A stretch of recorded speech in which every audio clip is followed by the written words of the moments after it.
Во Куманово успешно е прифатена дигиталната технологија од младите, но и од повозрастната популација. Професорот Маријан Спасиќ, собственик на едукативниот центар ЕНЕТ, смета дека како држава не сме далеко од европските стандарди и можеби не заостануваме толку во примената на дигиталната технологија, колку што заостануваме во следењето на обуки и дополнителни вештини за побрзо совладување на техниките, со цел да ги примениме во нашето секојдневие, а посебно кај повозрастните.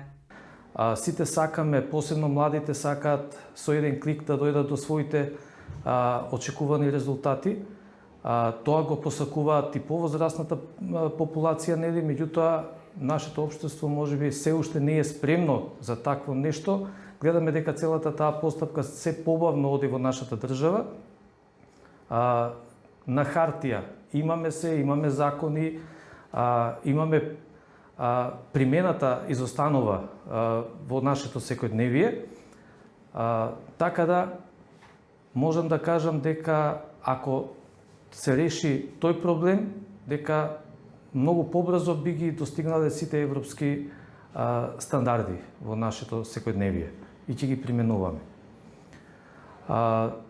Што се однесува за побарувачката, односно заинтересираноста на возрастната популација, нели, за начинот како да се справат со дигиталните вештини, има заинтересираност. Голем дел од оваа популација, најчесто онлайн, заради можеби финансиски импликации, сакаат самостојно да се надоградуваат и се надоградуваат, меѓутоа голем дел од нашата возрастна популација нема се уште можност да го направи тоа самостојно, дали поради финансиски, пак ќе кажам, импликации или други проблеми.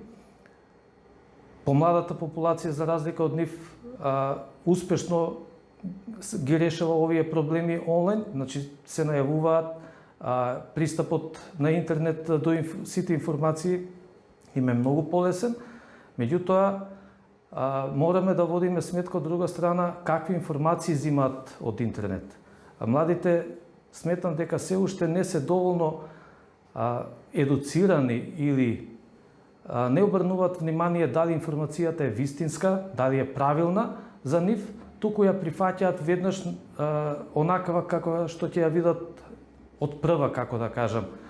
Онаа информација што ќе им се појави прва, ја восприемаат и слично. За разлика од младите, возрастните се малку попредпазливи кон отворање на информациите, меѓутоа од друга страна пак честопати се мета на злоупотреба на нивните податоци. Сам како една од мерките што се препорачува за успешна заштита е што побрзо младите да ги применуваат безбедносните политики од областа на сајбер безбедност. Младите исто така не се осеќаат многу загрижени за злоупотреба на нивните податоци. Доста често сме сведоци дека не се штитат едни од други, си разменуваат податоци помеѓу себе, пасворди и даваат телефони на користење еден на друг, што од друга страна секогаш се случува да дојде до злоупотреба на нивните информации некогаш, дали од ненамерност или намерност, секогаш доаѓа до некои несакани последици. Што се однесува до возрастната популација, значи дури гледаме и на државно ниво дека има злоупотреба на податоци, свесни сме и ги гледаме таквите појави и во нашата држава, и што побрзо се освестиме дека треба и да се штитиме паралелно со примена на оваа технологија, толку подобро ќе биде и за самите нас. Како една од мерките, можеби, што би ја препорачале за успешна заштита е што побрзо младите да ги применуваат овие безбедносните политики од областа на сајбер безбедност, дали тоа ќе го одберат на начин што они самите ќе посетуваат некои курсеви онлайн, бесплатни, или ќе посетуваат платени курсеви, значи, или во формалното образование исто така можеби е нужно неопходно час поскоро да се вметнуваат вакви теми на изучување, што побрзо се освестиме за ваквата потреба од примена на безбедносни мерки во дигиталната техника и тоа да им го пренесеме на младите и на возрастните исто така, е клучен аспект за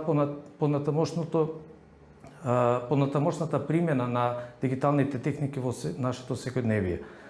Ако ја немаме таа безбедност, џабе ги применуваме дигиталните техники, ако тие наши лични податоци утре може да бидат злоупотребени. Гледаме дека често пати кај младите тоа допринесува до појава на булинг. Значи, булингот веќе не го прават децата физички, можеби, меѓутоа со примена на вештачката интелигенција во